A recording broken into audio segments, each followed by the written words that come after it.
it's quite a nice calming feeling to know that like in the amongst of all the hectic and the chaosness and the hurt and the pain and everything that I went through with my breakup, there has been a definite 360 and there is definitely a place of calm now. And the reason why I sit here and do what I do is because I want you to know that you will get to a place of calm as well. So if you're sat there thinking, oh my God, they found better, I hope this episode has helped you.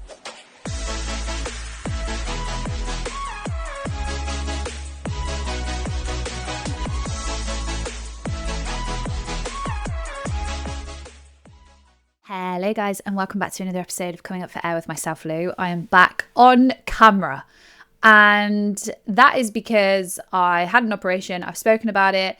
If I turn to the side, you'll be able to see the stitches that I have currently hanging out of my neck. I've been told that it looks suspiciously like a love bite, which at the age of 32 is hilarious. But for everybody that is watching, I will turn to the side now. I think you could probably see them.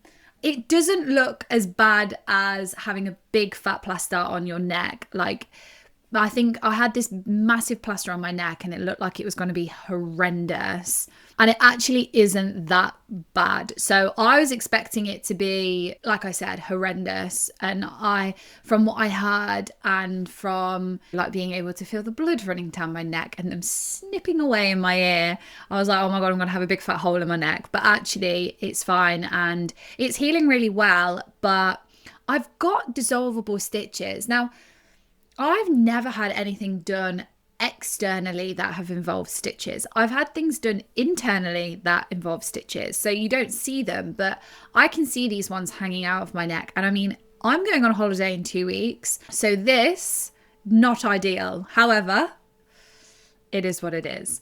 Anyway, I am back and I love showing up on camera just purely because I know that when people are sat on their own and they sometimes want to watch somebody on YouTube, they can put it on. I used to sit in my bedroom, even like in my new house, with like YouTube channels on and just like different podcasts and stuff. And I think obviously when there's two people bouncing off each other, it's good. But I get a lot of people messaging saying like how nice it is to just to like sit and talk, and it feels like they're listening and talking with a friend. So I do love coming back and showing up on camera. I do like the fact that I can just sit and record and not have washed my hair, put like a face of makeup on or anything like that when I'm recording for my Patreon, because the episodes that go over to on my Patreon are just audio. So I do enjoy the fact that I can just sit with a glass of wine, hair on top of my head, face mask on, chatting. But it also makes me get into the vibe of like talking like to a friend. So I think that my episodes over on my Patreon are like talking to a friend. I get messages from people saying that they feel like a warm hug, and that's the kind of vibe that I was going for. So that is really nice to hear. But I'm back. I have had the busiest week, the world's busiest week. I cannot believe that I'm recording on a Friday, and it is Friday and it's a bank holiday. And yeah, I've got so many plans this weekend. And like I just said, I'm going away in 2 weeks. So I'm actually going to have a nice, sober weekend. That doesn't mean it's not going to be fun. I have lots of fun planned. But I do have a sober weekend planned this weekend, and I'm going to do the same next weekend because I'm basically going away and I'm going to have to get loads of pre-recording done because I have every intention of switching off. I'm away for a while, so like I always say, I like to keep my new life private. So I might come on here and I might say where I've been, what I've been up to, who knows, but I need to do some pre-recording. So the next couple of weeks are going to be really busy for me as well, being able to have to pre-record for September. But where I can add in bits from my life, I will do. So yeah, that's basically me. So I'm just going to say this now because I feel like the noise outside is definitely getting louder. For some bizarre reason in my town, when one road wants to be like resurfaced, they also choose about 1,000 other. The road that is like beyond my estate is getting resurfaced. So I'm sorry if you can hear the noise. My windows are double glazed. shockingly. You would never know. But they're also 20 years old. So I do need new windows. It's like the windows are open basically.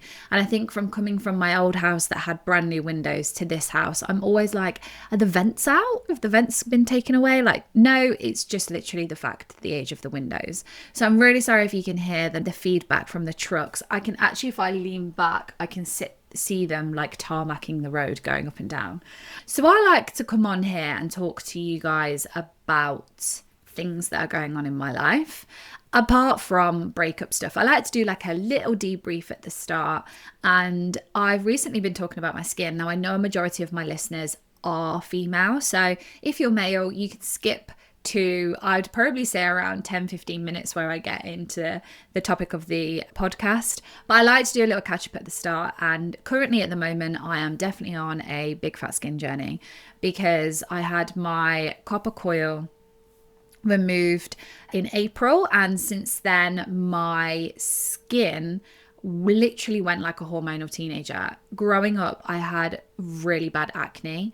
I was put on the pill at 13, I think, because I was on the pill when I met my ex, and it calmed my skin down loads. So when I was younger, Roaccutane was like huge. They just put you on Roaccutane. I didn't want to do that. Like my mum didn't want me to go on Roaccutane.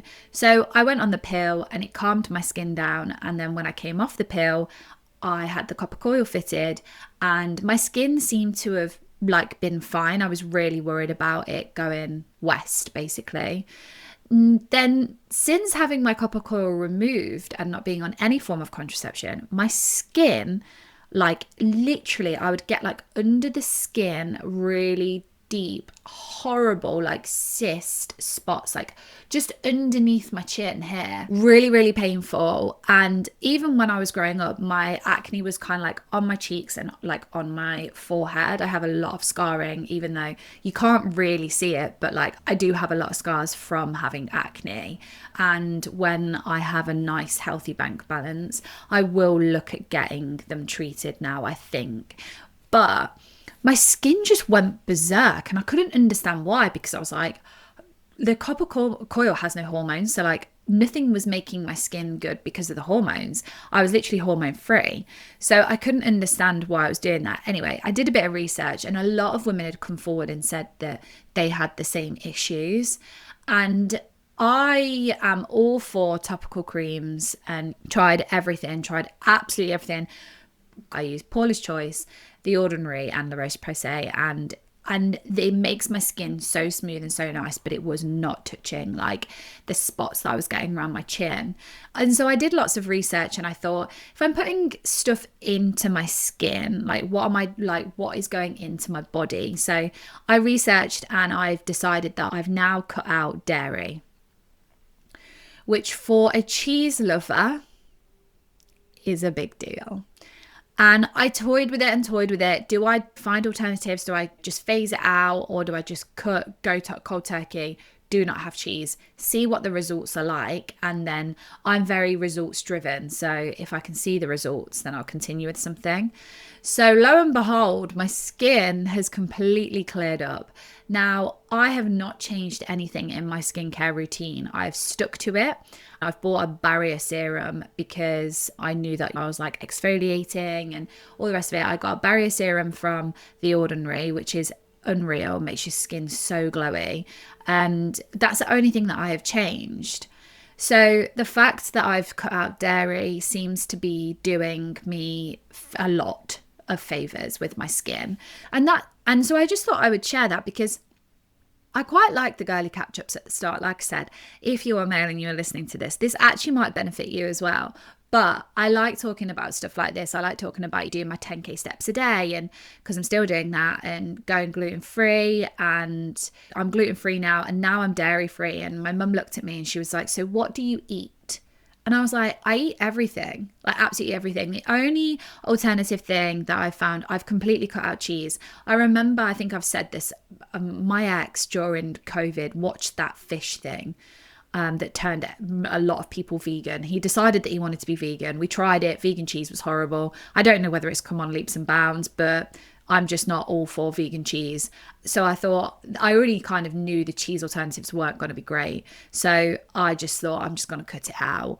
And like, I had roasted vegetables the other day, and it came in like a pack. Like, I get the roasted vegetables just in a tray. They had feta on, and I just like picked out the vegetables, and if they had like a little bit of feta on, I wasn't precious about it. And at Christmas, yeah, I'm probably going to eat cheese, but I must put cheese on everything, even salads. I was putting cheese on everything. My cheese intake was probably really bad. And so if you know that you are putting more than enough cheese on things and you're thinking, why is my skin not getting better? If your water intake is there, you've got good skin care, I definitely think you need to look at what you're putting inside your body. Now, I love whatever fast food that I can eat, Indians and stuff like that. I'm a big advocate that you should be able to eat what you want when you want, as long as it makes you feel good. You see a lot of people that say that they restrict their eating and they're miserable. You see a lot of people saying that they eat what they want and they're miserable. As long as you are happy with what you're putting in your body. I very rarely talk about food because I always say it can be so triggering. I find talking about food and weight really difficult. However, the dairy thing for me has made such a difference, and I've been dairy free now for 3 weeks and my skin is just so different. It might work for you, it might not work for you. You might think, oh my god, like I couldn't imagine cutting out cheese.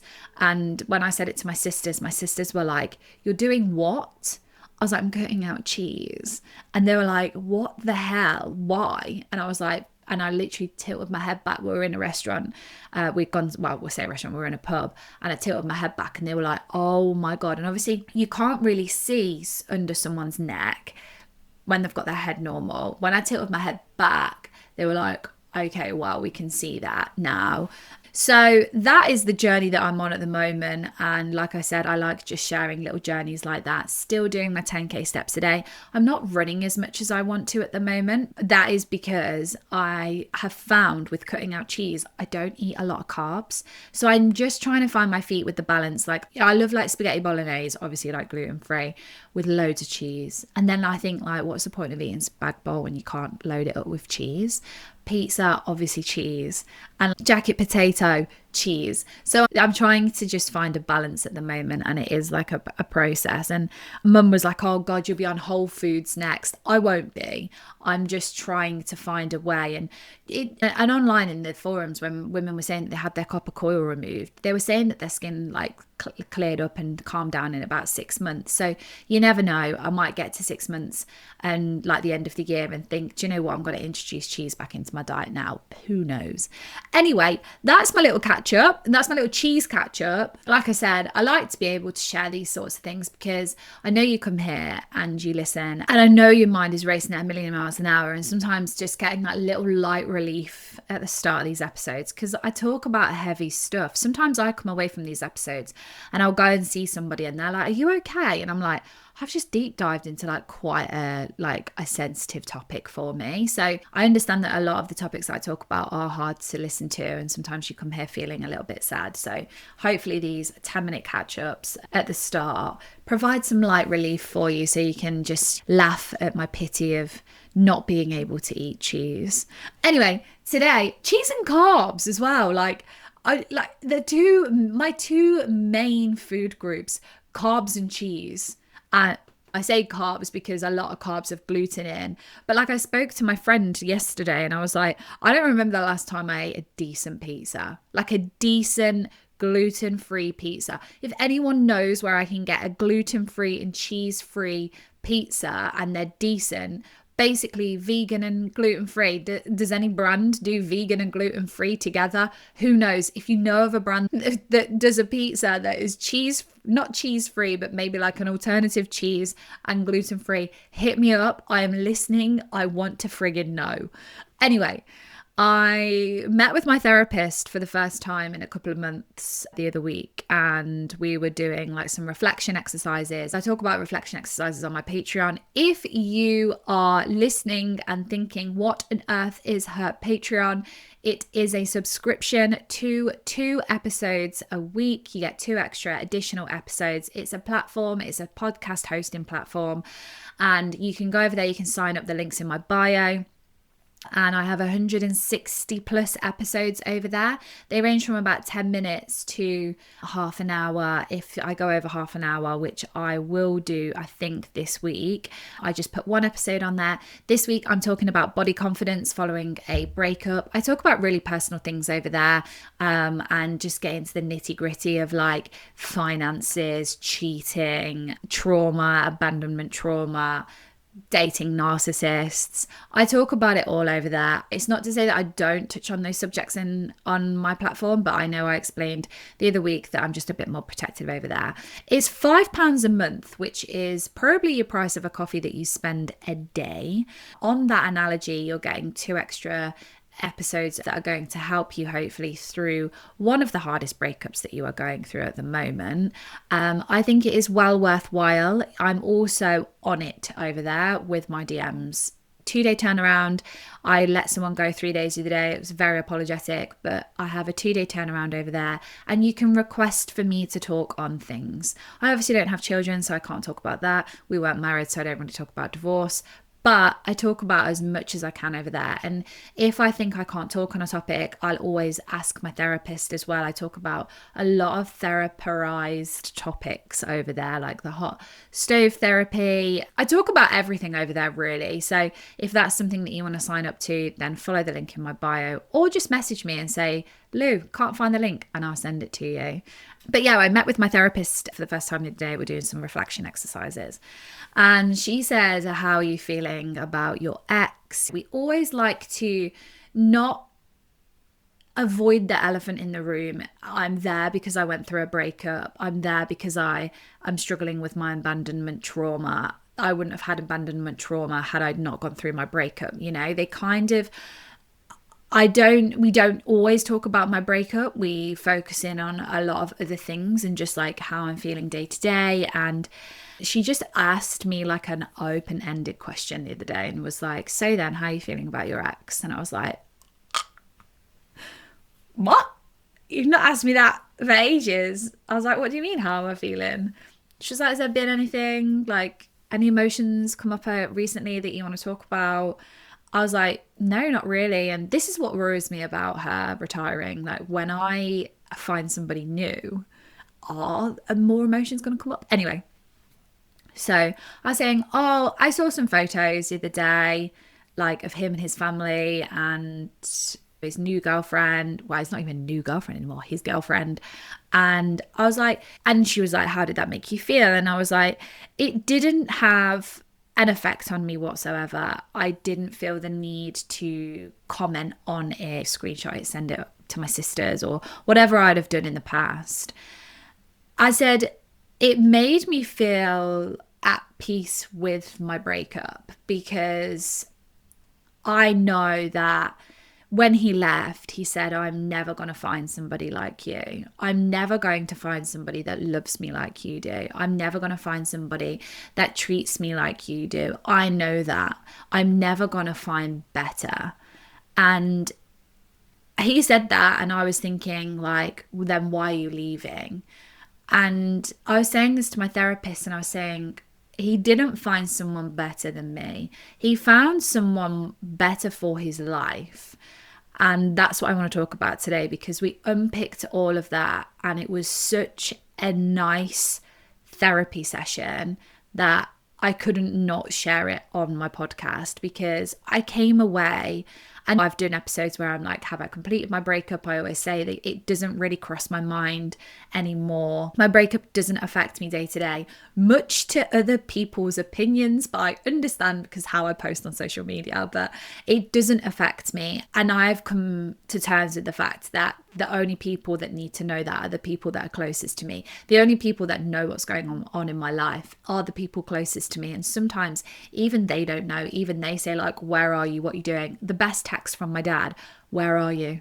I love that. Like my mum and dad, where are you this weekend? I just love that. But the people around me know that it doesn't affect me. But it was so nice to walk out of that therapy session and think, do you know what? I actually meant every single word of that. And I talk about timings, and you never know how you're going to feel. I didn't know that I was walking into a therapy session where my therapist was going to turn around and say, hey, how do you feel about your ex today? That isn't something that she asks on the regular. It's not something that we really address. And so I was like really taken back by it. But actually, it turns out that without her help, I'd already sat there and thought before, he definitely found someone better for his life. And I think being able to think like that takes time. But when you get there, it's so nice because you no longer look at photos and think, oh my God, that was my life. Yes, of course, I look at photos and I think, oh my God, that was my life. Because of course, life goes on. Your ex isn't going to stop talking to his family and stop doing family things just because you've split up. But I think for your own mental clarity in your mind, being able to think like that is so healthy. And again, like this isn't something that I'm saying that you need to do 3 weeks after your breakup, a year after your breakup. It might come in time, but I wanted to talk about it because I wanted you to know that you do eventually get there and you do eventually come out of the trap of comparing yourself to your ex's new girlfriend. You come out of the trap of why did they leave me? You come out of the trap of how can you say I'm perfect and then still leave me? You finally do come out of that trap and you find something that makes you feel at peace. And I think I've done that. So without further ado, guys, let's get into this episode. I'm going to go and grab a quick drink and then we will get into it. So when you immediately find out that your ex has got a new girlfriend or a new boyfriend, it's really hard. The immediate sting, you know the story. I was on the train when I saw the first photograph of them together. I was on the train to Pride with my best friend's entire family. It makes you feel sick, and like the punch to the stomach is horrifying. And it's funny because when I think about like my breakup and my experience and my ex, I wonder if my ex, maybe 3, 4, well, we're talking like 4, 5 years on, if he saw a photo of me with a new partner, how he would feel. Like I had to suck it up 6, 7 months after we had split up that he had moved on. So it was really raw. I still lived in the house that we owned together.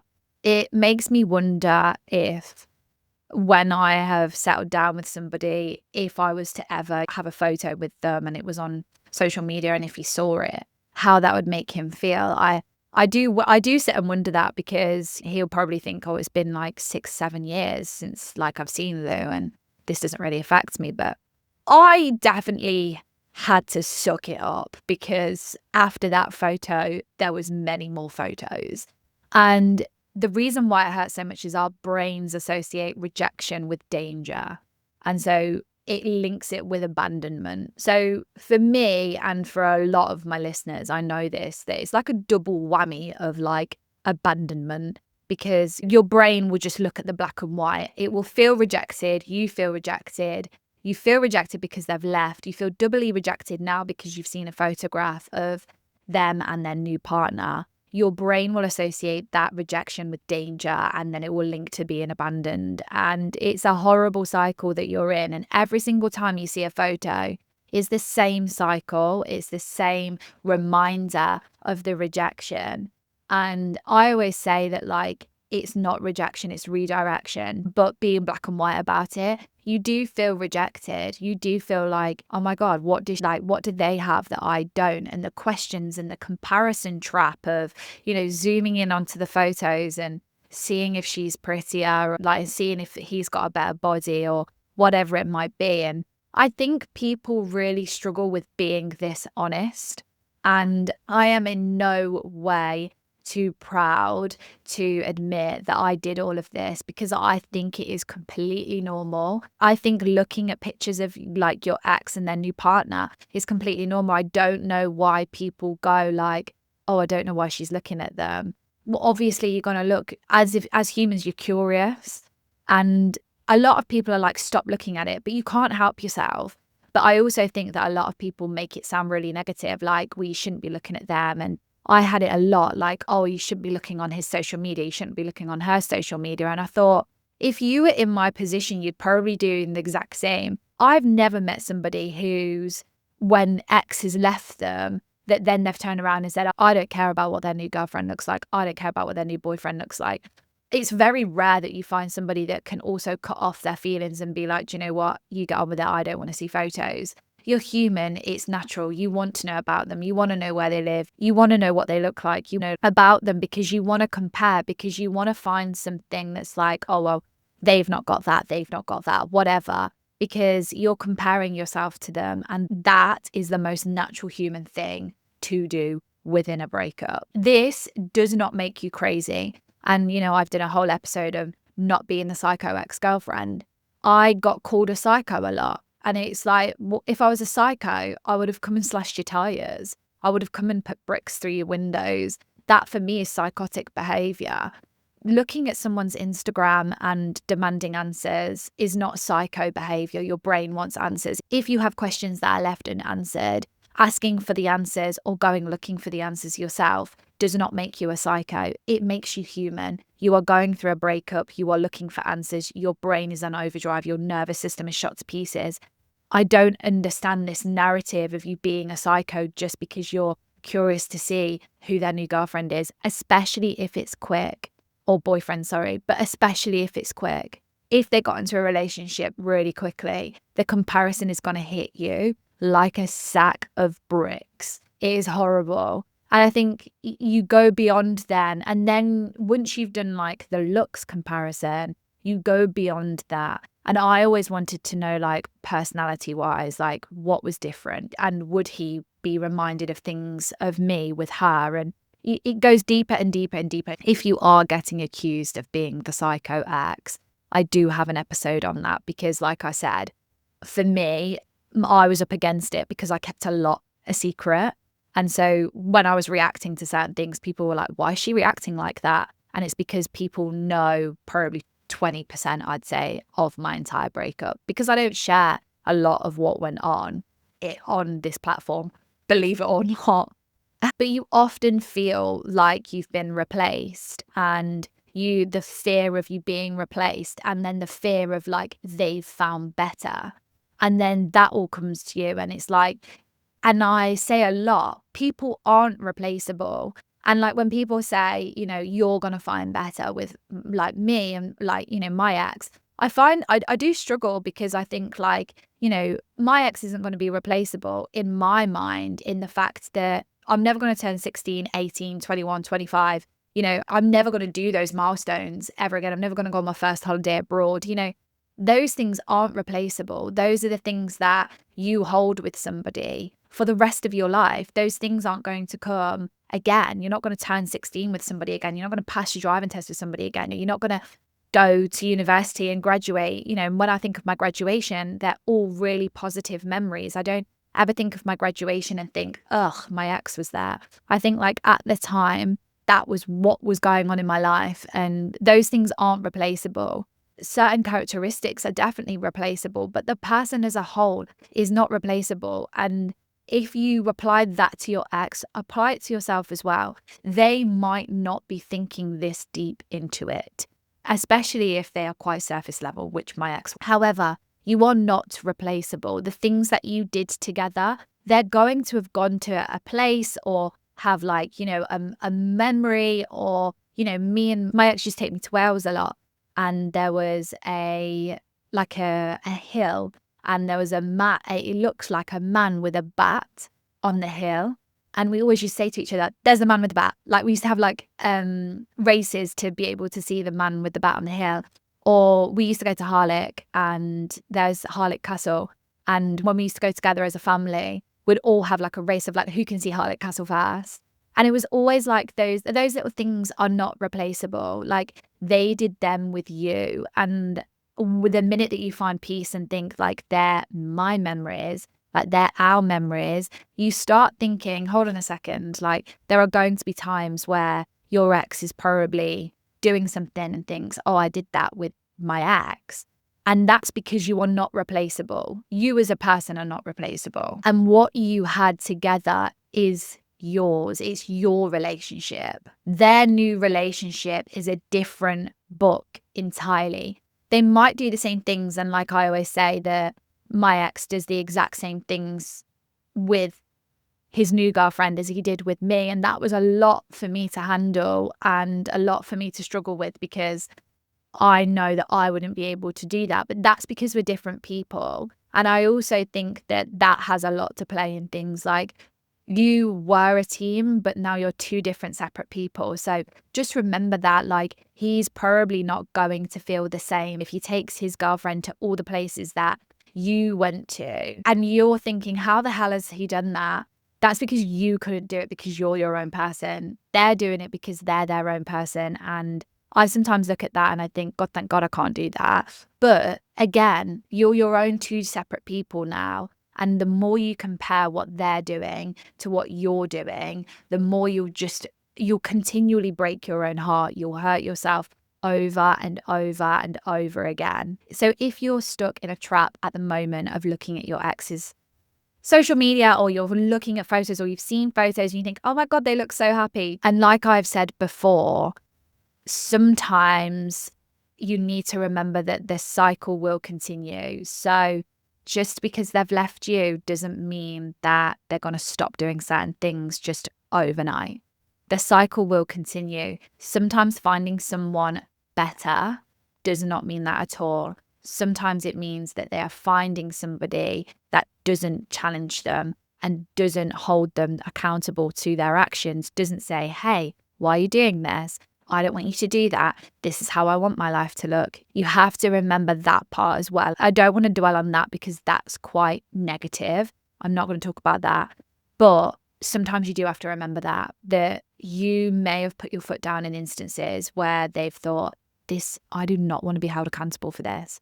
I was very much a big believer on respect, and I'm a talker. And so I always wanted to talk things through. And when you're talking and standing in front of somebody that isn't a talker and doesn't want to talk things through, it makes situations where you feel disrespected quite hard to handle.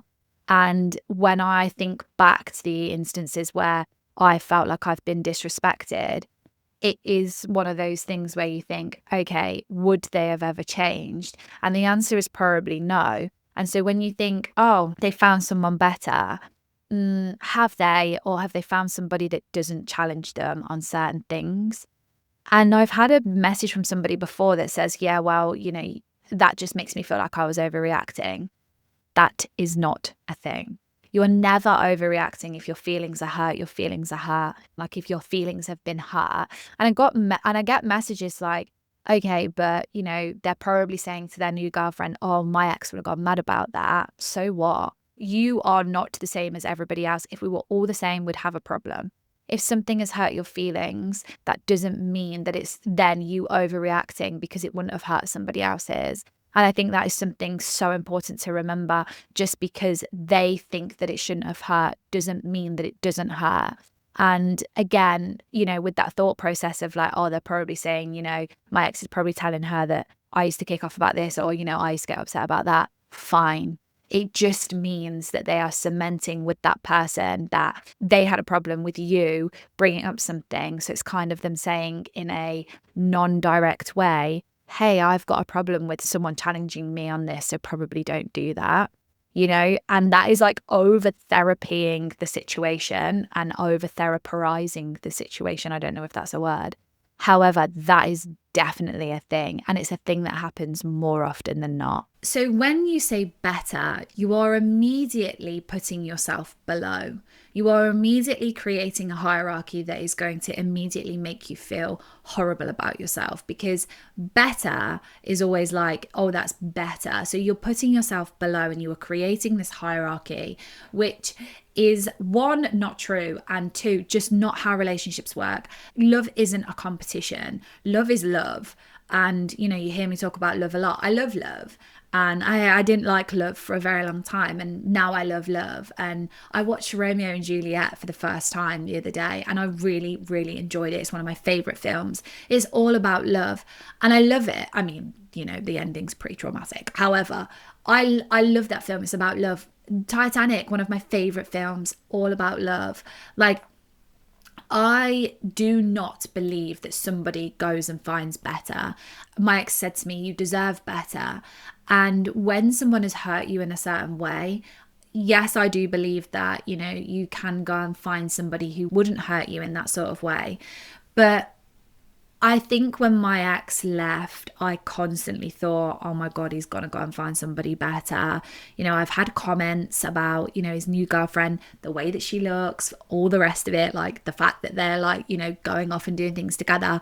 It's really difficult. It has been really hard. And like I said, it doesn't really affect me now. But at the time, it does really affect you. And you do think, oh my God, are they better?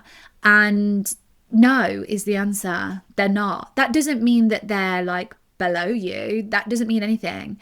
It means that they are better suited for your ex's life. And the more you hear about your ex's life, and I mean, if you do hear about your ex's life, then this is obviously easier. If you don't, I hear snippets like occasionally about like what they've been up to. And I was at Friday Club a couple of weeks ago, and one of the girls behind the bar is like a mutual friend, and she just said, oh, they're doing this, aren't they? And I was a bit like, oh, it's been ages since someone's brought up my ex. But I know from like little snippets that he didn't want to go and find better. There was nothing wrong with me or what I was doing or the life that I wanted, you know, the life that I was leading, the life that I was building for us. There was nothing wrong with that. It just wasn't suited to him. And I think it's really important as well, and quite comforting, that I know that I could have picked up my ex and put him in a room full of people and he would make friends. And that is a really nice trait to have. However, I do think those sorts of people, like the chameleon type of people, are the ones that kind of flit in and out of like ways of their lives. So one minute they'd want to, for example, maybe move away to Australia. The next minute they want to be a corporate person and they want to climb the corporate ladder. And then the next minute they've decided, actually, no, do you know what? I want to go and be a beach bum in Hawaii. And then the next minute they're like, oh no, I want to make millions and I want to drive, you know, a Lamborghini around. They're the people that go through cycles in their lives of like living different lives. And you hear people talk about like, oh, I've lived a million lives before this one. Again, these things aren't bad, but it does mean that sometimes people don't fit into someone's life. So if your ex wasn't happy, you know, with the version of themselves they were becoming, and I don't mean like the person, I mean like the life. So if they didn't want to get married, if they didn't want to have children, if they didn't want to settle down, if they didn't want to have a mortgage, you know, all these big life decisions, if that wasn't something that your ex wanted to do in that chapter of their life, then of course you're not going to fit in to their life, because they'll probably be saying stuff like, I want to do this, and you're thinking, hold on a second, we're getting married, you know, like, or I want to do this, and you're thinking, hold on a second, I wanted to put a deposit down on a house. They will find and seek comfort and reassurance in somebody else that is saying, I know exactly what you mean because I want that too. And this is where people get upset and it breaks hearts, because you think, oh my God, there's something wrong with me. And it's like, no, better doesn't always mean that there's something wrong with you.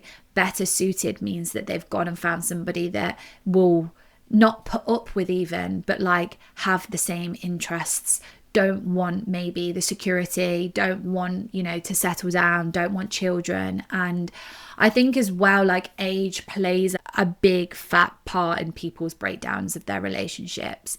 And I think some people can cope with getting older and some people can't. I have a lot of messages in my DMs like they've gone for someone younger. And I always think it's the Peter Pan effect. They don't want to grow up. So like as you're growing up and you're maturing and you're getting your lives together, and they might be thinking, oh my God, this is really scary, I don't want to grow up yet. So they seek somebody younger to make them feel younger, because they know that that younger person isn't going to want the marriage, the kids, you know, all the rest of it. And I think as well, what people forget is that once upon a time, you know, they did want that. So yes, in another lifetime, maybe in a couple of years, you'll probably find that your ex has got married, they have got children with that person, but that doesn't mean they've done that with them because they're better and they've gone, actually, no, do you know what? I choose you. That's not the case, because lo and behold, you will probably also find yourself in that situation with somebody, and you won't be thinking, this is so much better than my ex. You'll be thinking, thank God I found somebody that is on the same page as me, who wants the same things as me, and is so much better suited for my life, right? Because timing matters. Timing really, really matters. And sometimes people are only suited for a certain season. And I think when you get into the dating world, and obviously, like, I want to talk more on dating, but like when you get into in the dating world, you can definitely see the people that are ready to date. You can definitely get a vibe off of people who aren't ready to date. And sometimes you have to walk away from someone and think, yeah, do you know what? That was good for the time of my life. Maybe it was 6 months that you were seeing somebody, but actually, like, you know, it's not actually the right time for us to be together. And I always say that, like, I don't really believe in like right person, wrong time. I find that quite a hard concept to get my head around, because I think if they were the right person, they'd stay in your life 1000%. Like, I've known people, you know, get into relationships, get married and have children all within a year. So I definitely 100% believe in right person, right time. I don't really believe in the other one, but timing is everything. And like I said, you may have found yourself in a relationship where you are fighting for answers out of your ex, because you're thinking, why aren't you talking about getting a house with me? Why aren't you talking about having babies with me? Why aren't you talking about getting engaged and getting married? Because timing is everything, and you have to be on the same timeline. And that's what I mean. It never means someone is better. They haven't found someone better than you. And they may even say it to you. They may say to you, she's so much better, or he's so much better. You may get that thrown in your face. And I probably have thrown it in my ex's face, and he may have thrown it in mine. I don't think he has, but that may have been thrown out in an argument. But you don't mean that. You don't mean that they are better. You mean that they are more suited for you, more suited for your personality, more suited for your life, more suited for the timings of your life that you are like living in now. That's what it means. And again, like I said, if they are off with the timings of their life and the life that you have together, and that feels off, they will all think, oh my God, there's got to be somebody out there that is thinking the same as me. And I think that that's why I find so much comfort in that, because that's basically what happened. And it doesn't surprise me that the gap between being in a relationship, splitting up with me, and being in the relationship with my ex is quite short, because I think he definitely wanted to be in a relationship. I don't think he's the type of person that can be by himself, but the fact that he wanted a relationship with somebody that wasn't going to be on the timeline that I was on.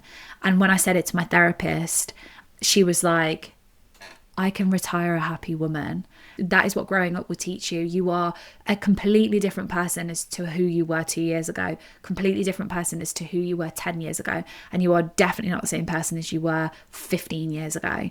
I am not the same person that I was when I met my ex. He is 100% not the same person as the person that left me that day. He's a different person, and that is okay. You know, that's fine. That is totally fine. It's not something that you need to be worrying about, because you know that you're on your right path. Because like I keep saying, timing is everything. The universe will protect you 1000%. It has 100% got your back. It's protecting you at every stage of your life. It's protecting you at this stage of your life. Hence the reason why I have found so much comfort with being single, because I know that if I was ready to have a relationship, the universe would have gone, ha, here, have him.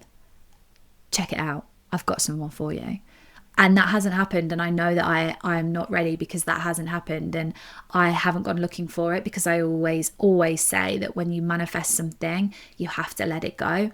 I'm not manifesting a relationship yet. I'm not manifesting a boyfriend. I'm manifesting success. I'm manifesting money. I'm manifesting everything else in my life other than a relationship because it's just not what I want at the moment. And so you have to remember that the timings of your life are really important, and that this time now is not a waiting room. It's not you just waiting. It's you learning and you listening and you learning to love yourself and you learning from the mistakes that you're making, and, you know, going out and doing feral things and coming back and being like, probably never going to do that again.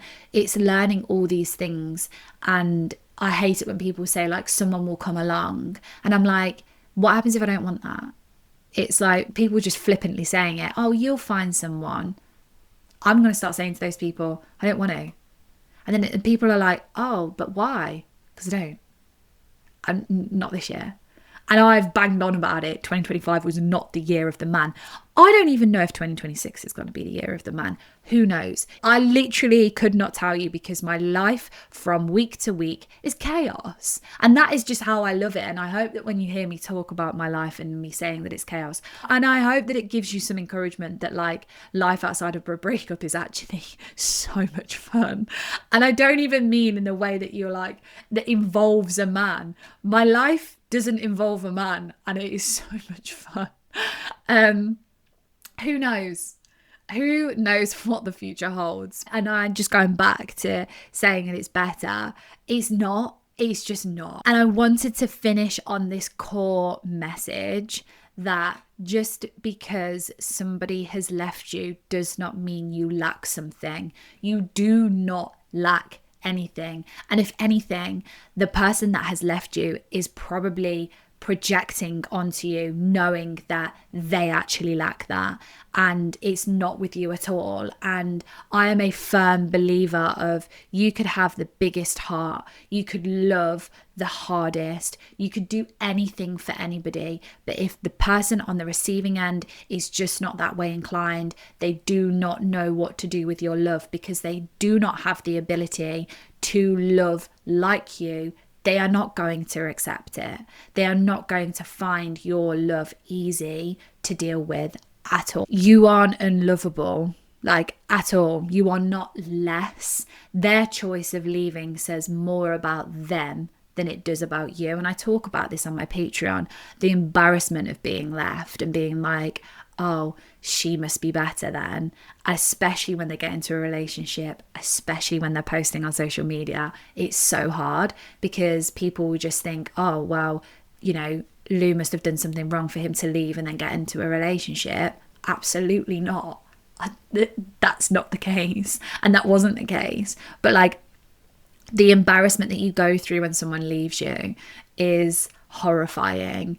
And I know for a fact, everybody listening to this, there is nothing wrong with you. There is absolutely nothing wrong with you. Like I said, their choice to leave says a lot more about their character, not about yours. And I didn't even know that I was going to be doing a reflection exercise in that therapy session. Sometimes we just freestyle, and that was just one of those things. I was having a good day, and I obviously was able to talk about a lot of stuff that I didn't even realize that I'd really thought about in my progress and stuff. But my therapist said to me, if you were to write down everything now that you wanted in a partner, like how much would that reflect on the type of person that your ex is? And again, I would just say that's not because my ex was a horrible person and that I didn't like the personality traits that he had. But I have now created a life for myself where my ex wouldn't fit into that.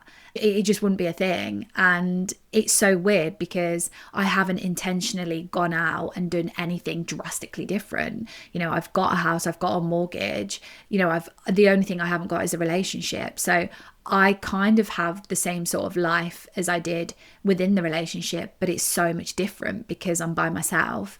And I've managed to create this version of myself that now knows exactly what I want. And so if you wanted to do a reflection exercise when you have come out of maybe the grieving and the loss and the sadness of your breakup, then it is quite a powerful exercise to do, because like I said, if I listed down loads of things and she was really laughing, she was like, what is that and where's that come from, and you know, where's that sort of thing come from? And they're things that I know that sometimes if I sat opposite my ex, having met him on a dating website, I know that I would be like, oh, that doesn't kind of fit into my life now. And that's such a weird thing because we were part and parcel with each other. We were literally joined at the hip for 14 years of our lives. And now I think if I met him on like a dating like level, if I never knew him and I just met him to go for a date, there would be things where I think, like I said, not personality traits where I think, ugh. It would be certain things where I'd be like, oh, that doesn't really fit into my life. And, you know, I'm not really interested in that. And it would be like such a weird conversation. It would just be wild. And it was so funny because I sat in the sunbed shop the other day, and the girl in the sunbed shop, I'm really good friends with her, Kira. She was like, do you know if you walked in here? And I was like, I don't know how I would react. And when people say to me, like, if you bumped into your ex for a conversation, I just don't think it would be a thing. I just don't think we'd stop and talk to each other because I don't think we'd have anything to say to each other. And that's not from malice. That's just because I just don't think we'd have anything to say to each other. And it's quite a nice, calming feeling to know that, like, in the amongst of all the hectic and the chaosness and the hurt and the pain and everything that I went through with my breakup, there has been a definite 360 and there is definitely a place of calm now. And the reason why I sit here and do what I do is because I want you to know that you will get to a place of calm as well. So if you're sat there thinking, oh my God, they found better, I hope this episode has helped you. I hope you've realised that it's not better. And when you meet somebody, you won't feel the need to say, you know, oh my God, you're so much better than my ex, because that comes from a place of hurt and a place of like a little bit of like, not bitterness, but like negative energy. And you don't want that. You want to be as positive as possible. So the next person that you meet, you know, they're going to be better suited for you because you know the universe is going to have had your back and say, here you go, have this delicious person. They're going to look after you and it's going to be great. So if you want more episodes like this, then join me on my Patreon. It's £5 a month, like I said. You can follow the links in all of my bios. It will take you there. I also have my no contact course, which is been doing very well. It's very popular. When I go viral, I can't keep up with my DMs. I have to put like an hour block aside to be able to keep up with the madness that is social media when you go viral. It's wild. But if you are interested in purchasing my no contact guide, again, you can find that through all of the links in my bio. If you do not fancy doing any of that, guys, I will speak to you next Friday in next week's episode. Look after yourself. Have a gorgeous bank holiday weekend if you are based in the UK, and I will speak to you next week. Bye.